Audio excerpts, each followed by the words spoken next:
ya. Dan di peserta juga ada loh yang tuli. Bapak dan Ibu tahu nggak?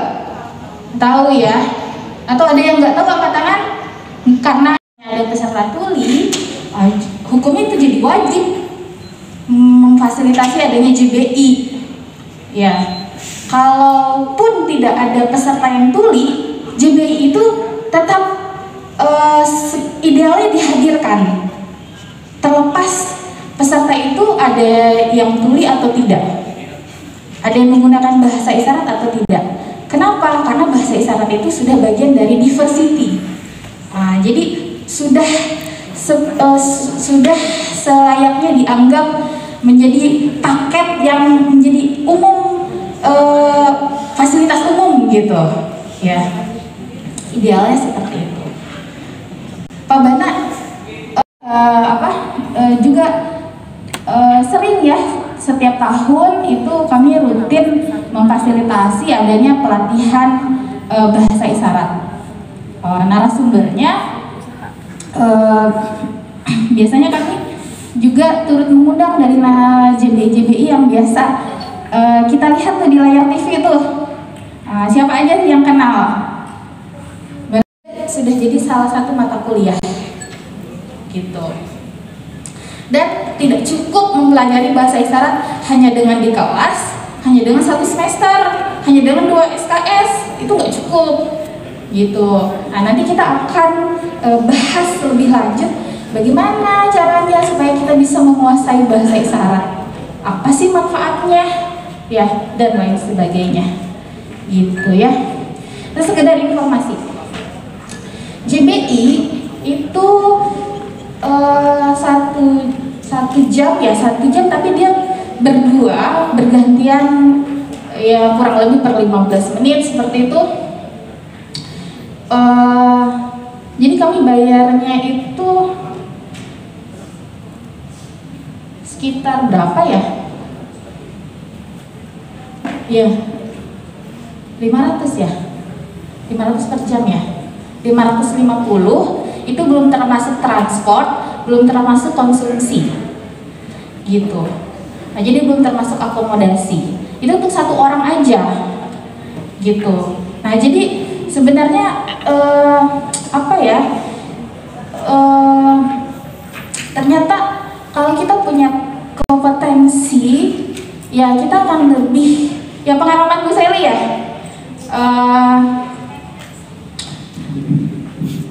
ini jam terbangnya kan udah cukup banyak ya? Iya Bu. Iya kata dia. Nggak pakai merendah dulu gitu, langsung iya gitu ya. Oke. Gimana Bu Sally? Pengalamannya menjadi JBI ini supaya motivasi dulu ya. Jadi kalau motivasi itu kadang kita tuh harus dimotivasi dalam bentuk yang konkret gitu. Konkret itu apa misalnya?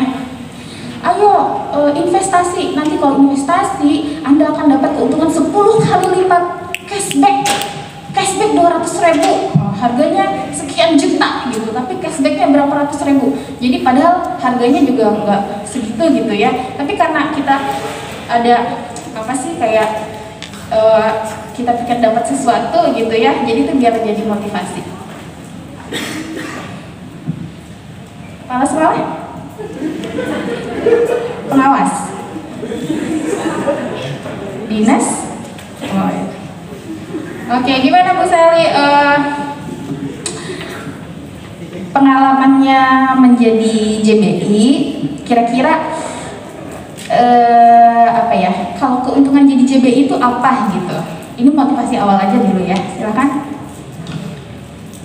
Keuntungannya pertama, salah satunya sih bisa ketemu teman-teman baru ya. Oh, bukan dapat cuan? Itu terakhir. Itu terakhir. Iya, ya. Kalau duluan kan susah Bu. Oke. Iya, yang pertama mungkin dapat orang-orang baru, kosakata baru itu pasti, karena setiap kali menjuru bahasakan itu pasti ada yang namanya koreksi dari teman-teman. Bu, itu salah seperti ini. Nah, dan seperti ini tuh pun ada. Oke, coba ya, coba interaksi dengan Pak Asep. Bu Umi, ya silakan.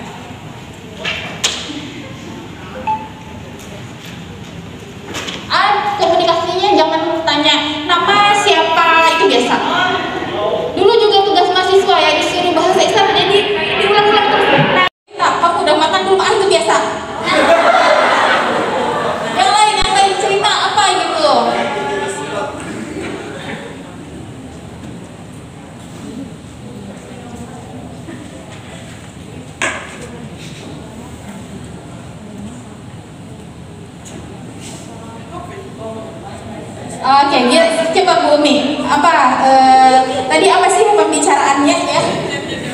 Ya. Tadi tanya sama Pak Asep, suka main game kah? Suka aja sih game, sama aja ulun di rumah mainnya. Jadi ulun lawan Sidin sama-sama suka main game. Ada nggak maksudnya? Kayak yang ulun tangkap tadi tuh lah, kamu pulang ke rumah pakai apa? Terus dia pakai motor. Iya, nggak nyambung. Beda. Ini tadi main game, stick game ya, stick game. Akhirnya mikir kamu naik motor gitu ya? Iya sama. Padahal yang ini ngomongin game, yang ini naik motor. Oke, Bumi. Oke lagi ya, Pak Asmi. Oh ya boleh geser ke sini ya. Pak Asmi silahkan. Pak Asmi mau komunikasi dengan siapa? Bu Eka atau Pak Asep? Eka, oke silahkan. Udah couple ya bajunya ya.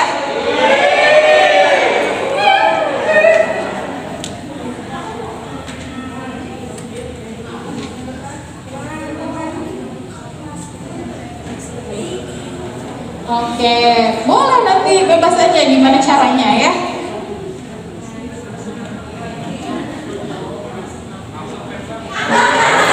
Oke, kisahkan apa tadi? Jadi saya tadi nanya rumahnya di mana. Nah, terus dia Mau ngapain? kenalan aja Bu. Rumah di mana? Itu saja yang Terus yang saya tangkap. Saya belum tahu apa yang diucapkan. Masih pemula. Jadi nanya, terus udah dijawab, terus iya aja, padahal nggak paham gitu ya. Oke, silakan bergeser lagi. Silakan Pak Asmi, mau pilih komunikasi dengan siapa atau dua-duanya? Oh terserah aja, oke. Silakan Pak Asep.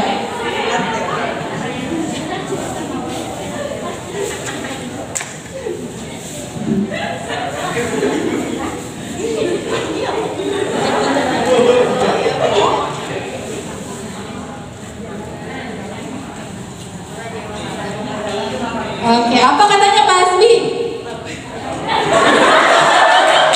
Apa jawaban Pak Asep? Tadi saya bilang saya tidak suka olahraga, jadi badan saya gemuk. Iya, kita tahu. Terus Katanya. Apa ya? oh ulangin katanya pelan-pelan. Sama saya lagi. Sama katanya saya tidak suka olahraga gitu ya. Oh tiap pagi saya olahraga katanya gitu ya Bu.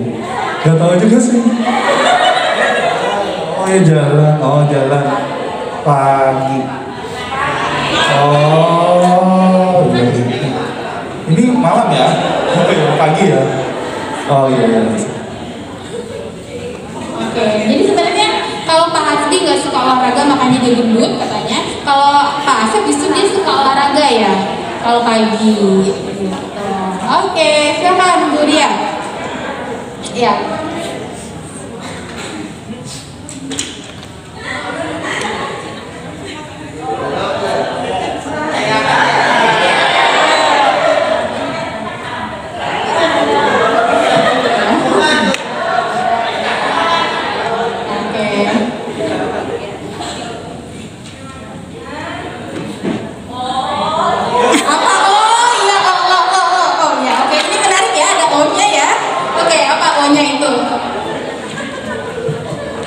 Saya tadi, apakah kalian sudah menikah? Yang saya tangkap belum, katanya saya berteman. Selanjutnya saya nggak tahu. Terus ohnya itu apa? Saya pura-pura aja Bu ngerti.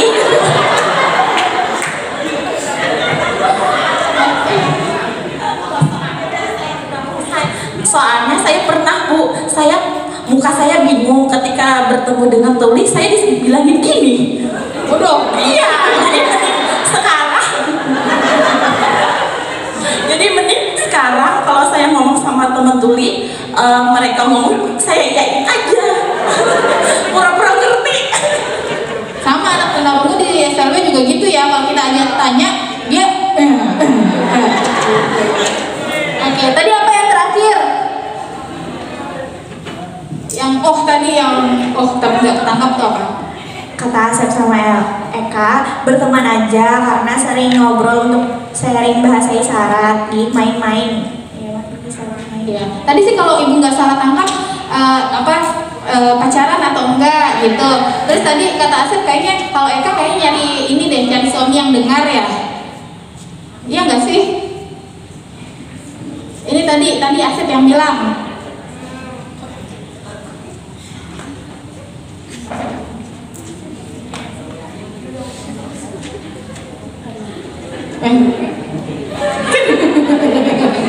Sudah. Nah itu, pokoknya ya aplaus dulu ya buat semuanya ya. Oke, Bumi, Bu Ria sampai dingin tangannya ya. Pak Hasbi, Pak Asmi, oke terima kasih ya. Oke, setelah pulang dari sini kira-kira mau belajar bahasa isyarat nggak? Iya. Jadi belajar bahasa Bismillahirrahmanirrahim. Oke. Kita coba ya.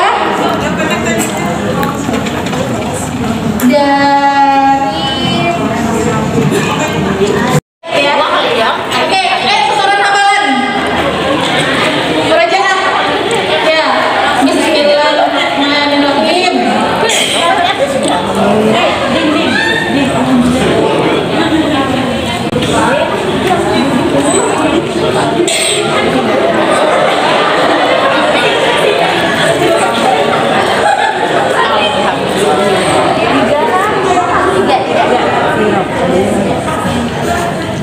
Kanan Pak, kanan.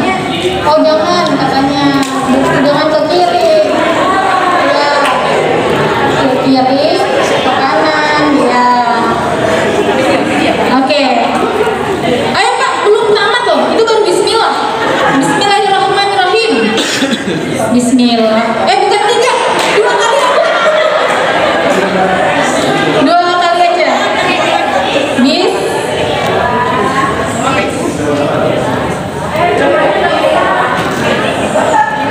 Sudut kiri dan sudut kanan ya, tengah nggak usah.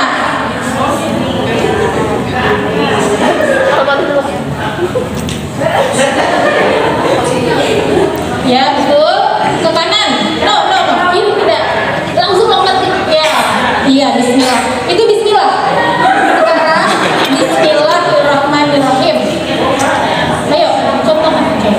Iya, yang baca.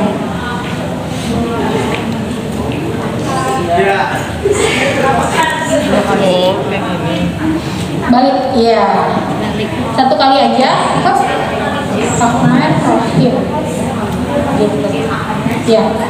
Bisa Pak? Oke, ulangin Pak.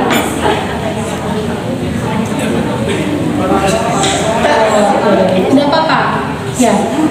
Bismillahirrahmanirrahim. Ya.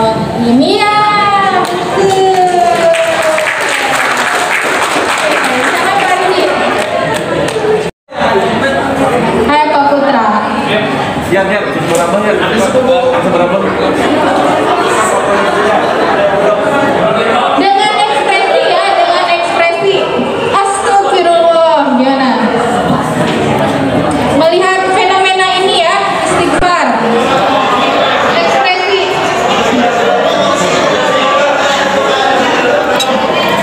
Ya, oke. Lihat ya, gimana ya? Oh tuh, ambil ekspresinya. Oh itu tuh lihat, gimana? Lihat ekspresinya.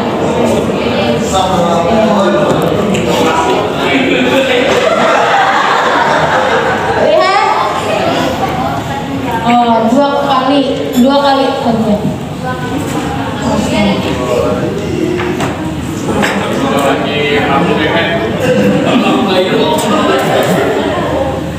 Eka, gimana?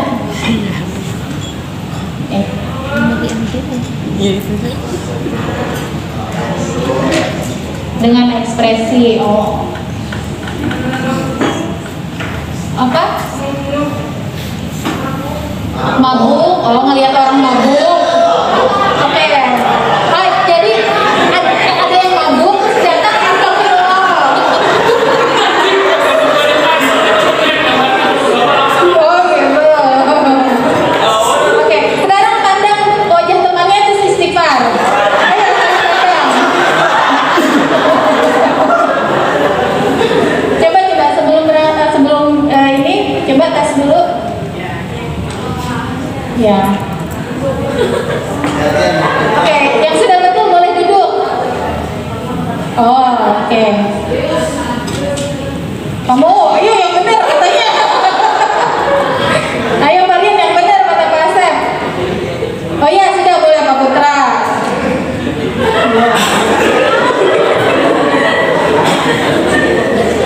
Oh, belum katanya belum. Belum ekspresinya.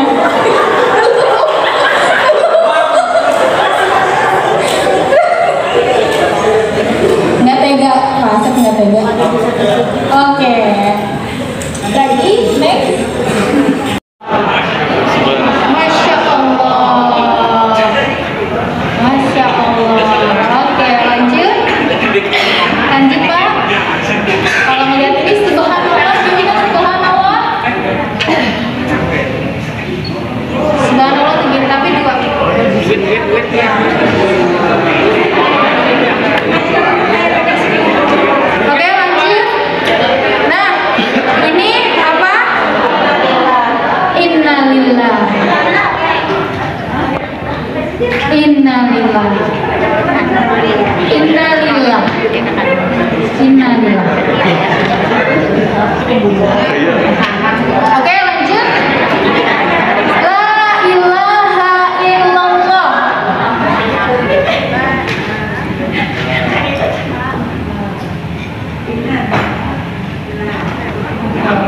Tangan kiri B tidur, tangan kanan telunjuk diangkat ke bawah ke atas, dilingkar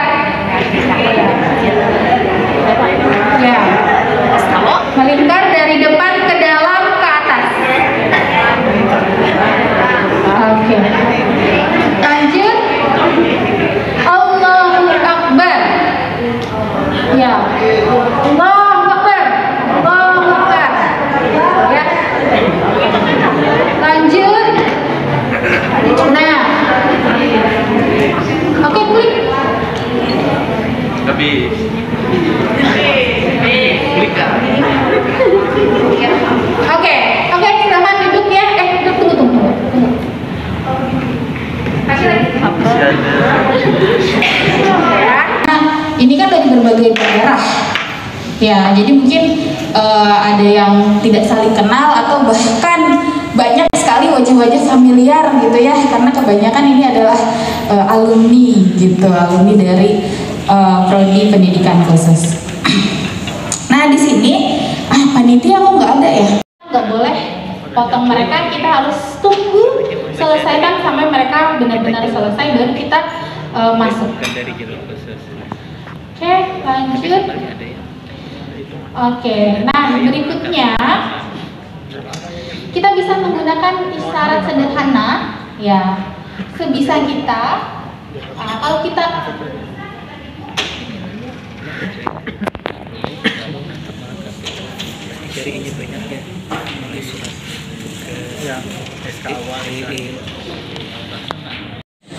ya, kemudian kalau berisyarat kita bahkan nggak perlu dengan artikulasi yang jelas, karena itu sudah diwakili dengan isyarat. Jadi kalau komunikasi dengan teman tuli nggak usah teriak, karena dia bukan bolot, gitu. Dan bolot itu juga cuma karakter ya, gitu.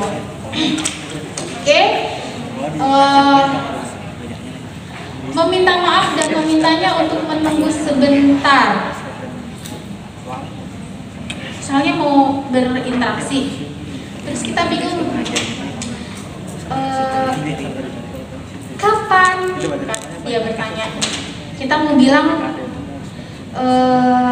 hari Selasa, tapi nggak bisa bilang hari Selasa, tunggu atau tunggu atau tunggu, saya cari tulis dulu ya. Nah, jadi kasih tahu, jangan langsung kapan sibuk langsung sibuk. Jadi dia nggak tahu sebenarnya kita ngapain gitu. Jadi kita maaf tunggu bahwa kita tuh mau tanya orang lain kah atau mau cari alat tulis kah gitu ya. Kemudian kita jangan meninggalkan ketika tahu itu orang tuli. Ya berkelompok, cari teman kelompok, set ketemu Asep. Kata Asep, tuli kata dia, enggak, aku cari teman yang lain. Gitu. Jadi jangan terlalu menunjukkan bahwa kita tuh ninggalin dia karena ya dia tuli. Gitu. Gak ada yang enak ya digituin ya. Kemudian kalau kita pertama kali ketemu dengan teman tuli, sebaiknya saya pertama kali kenalan ya, sebaiknya kita tanya dulu sama dia, kamu komunikasi apa? Isyarat atau tulis gitu. Nah, jadi kita kalau pertama kali ketemu, pertama kali kenalan, kita tanya aja bentuk komunikasi dia itu dengan cara apa, dan selanjutnya kita yang menyesuaikan diri. Kemudian sebaiknya bukan bertanya kamu bisa bicara nggak, itu terlalu frontal gitu, atau kamu bisa baca bibir nggak gitu. Jadi yang berikan pertanyaan yang itu ada pilihan jawabannya. Kamu komunikasi bicara, isyarat, tulis atau apa gitu. Jangan kamu bisa bicara gitu ya, itu terlalu frontal. Oke, lanjut. Hal lainnya ya yang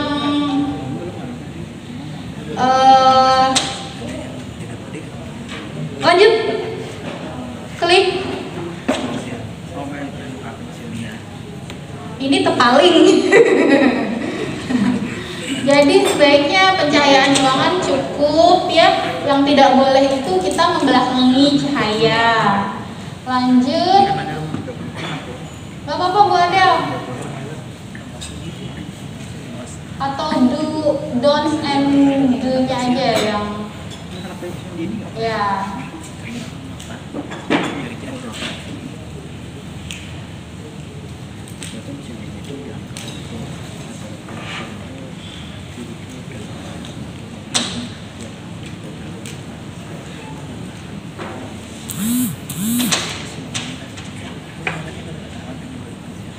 Ya.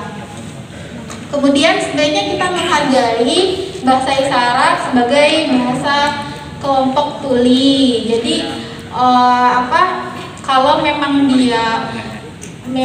dia berbahasa isyarat, maka kita jangan paksa dia untuk verbal, untuk bicara.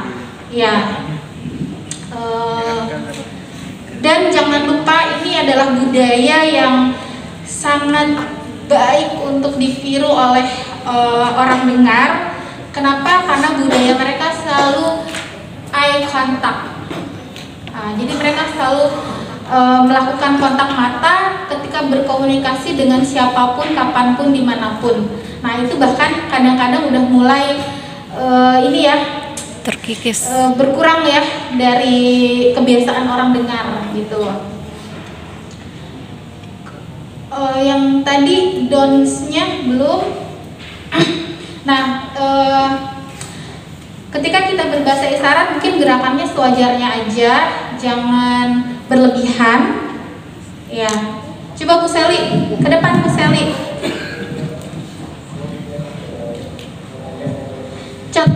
Berikan contoh gerakan bahasa isyarat yang wajar dan tidak wajar. Misalnya kata apa? Bebas.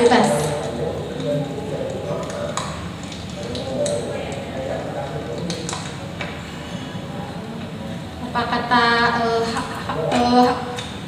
haus? Oh ya boleh. Oh coba lihat. Ya coba lihat. Gitu. Apa lagi coba mau bilang apa? Pak Dena mau bilang apa Pak Dena? Nanti diisyaratkan. Jam berapa? Oh iya, yang berlebihan gimana gerakannya? Nah itu, jam berapa? Jadi nggak sopan ya. Gitu. Tunggu. Mau lagi kata yang lain? Apa? Mau apa?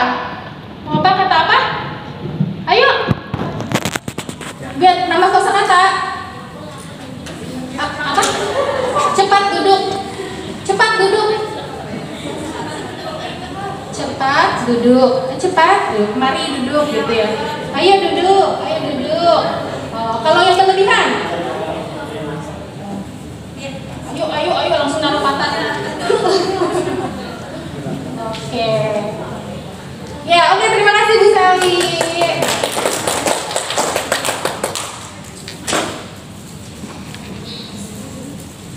Oke, jadi kalau misalnya kita tahu di antara kita ternyata ada yang tuli, kita jangan halo, kenalkan saya Asep, saya tuli, lalu kita gitu ya, maka kita tuh imbang gitu kan, padahal dia kan baik-baik aja gitu ya. Oke, jadi sewajarnya aja. Oke, jadi tuli bukan disabilitas, tuli, tetapi itu cuman keseluruhan dari budaya tuli, di mana diantaranya tuli itu adalah identitas dan dia punya budaya sendiri. Budayanya berbeda dengan kita orang dengar. Salah satunya adalah ketika mereka berkomunikasi, mereka punya bahasa sendiri, bahasa yang dimiliki oleh komunitas mereka, yaitu bahasa isyarat yang kedudukannya sama dengan bahasa asing lainnya. Oke. Next, kita ke materi terakhir ya. Nah, sekarang kita masuk ke perbedaan penjuru bahasaan dan penerjemahan. Sebenarnya sama nggak sih penjuru bahasa dengan penerjemah? Sebenarnya juru bahasa itu sama dengan penerjemah nggak? Kalau misalnya melihat ya, ada penerjemah itu di misalnya pertemuan antar dua negara gitu ya. Jadi si kepala negaranya itu didampingi oleh penerjemah. Ya, jadi si penerjemah itu menerjemahkan apa yang disampaikan oleh kepala negara dengan bahasanya. Jadi mereka saling berbicara dengan bahasanya sendiri-sendiri.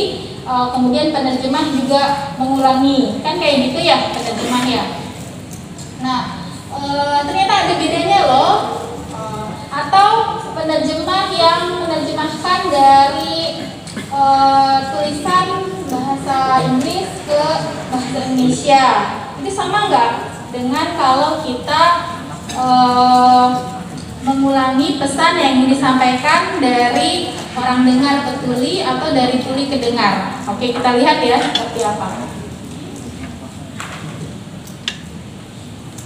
Ada videonya? Oke, silakan.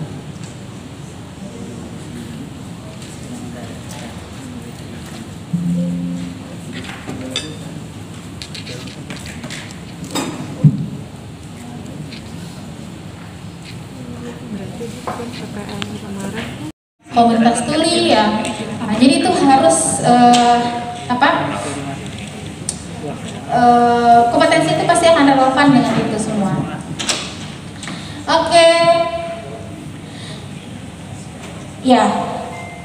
Tadi ya, penjuru bahasaan itu proses transfer pesan dengan tingkat kerumitan yang berbeda dengan tujuan untuk mengungkap dan memahami makna, maksud, ide, dan menyampaikan kembali ke pihak lain dengan bahasa yang berbeda.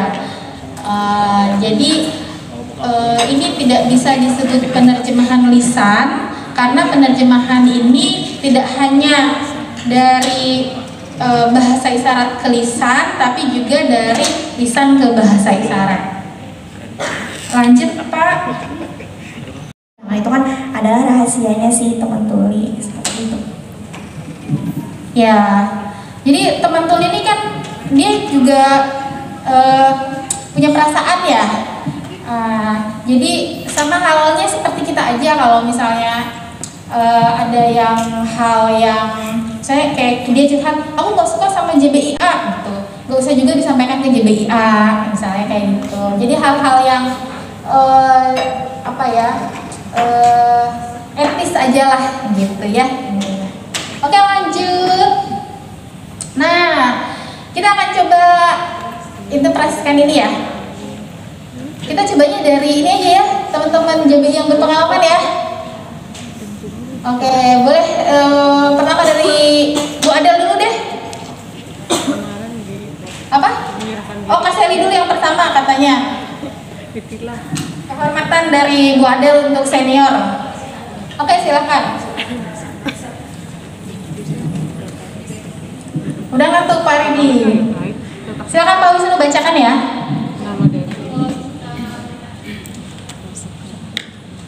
Halo teman-teman semua. Hari ini saya mau menginformasikan berita tentang pemerintah yang membangun rumah untuk disabilitas.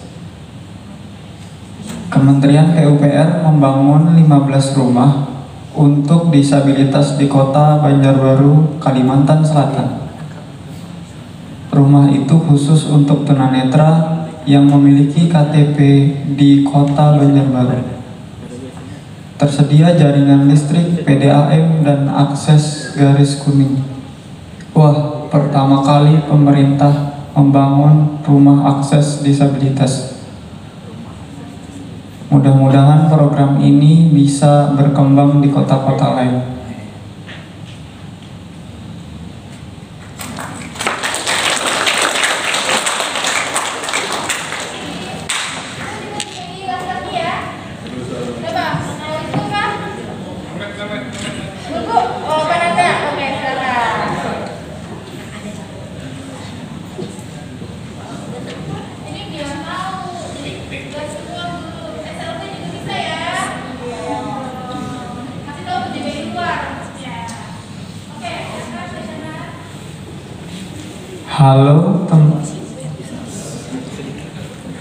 Halo teman-teman semua. Hari ini saya mau menginformasikan berita tentang pemerintah yang membangun rumah untuk disabilitas.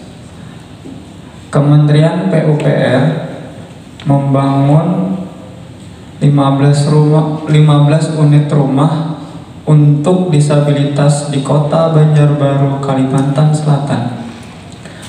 Rumah itu khusus untuk tunanetra yang memiliki KTP di Kota Banjarbaru. Tersedia listrik, jaringan listrik, PDAM, dan akses garis kuning. Wah, pertama kali pemerintah membangun rumah akses disabilitas. Mudah-mudahan program ini bisa berkembang di kota-kota lain.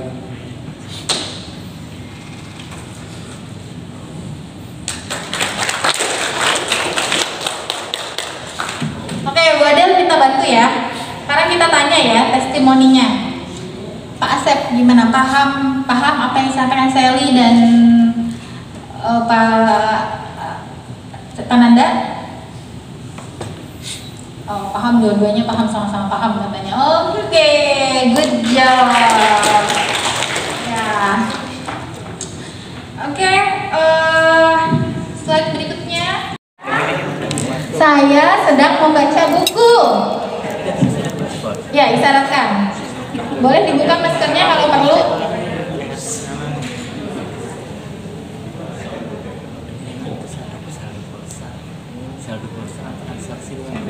Betul, oke, Ibu. Indra naik perahu bersama Bapak. Berarti kalau nama dieja, Bu. N. Ya. Naik perahu bersama Bapak.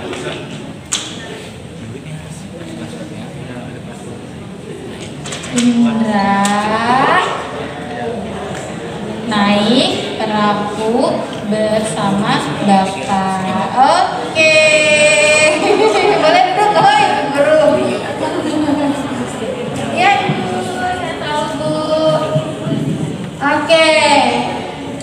Ibu menaruh piring di atas meja.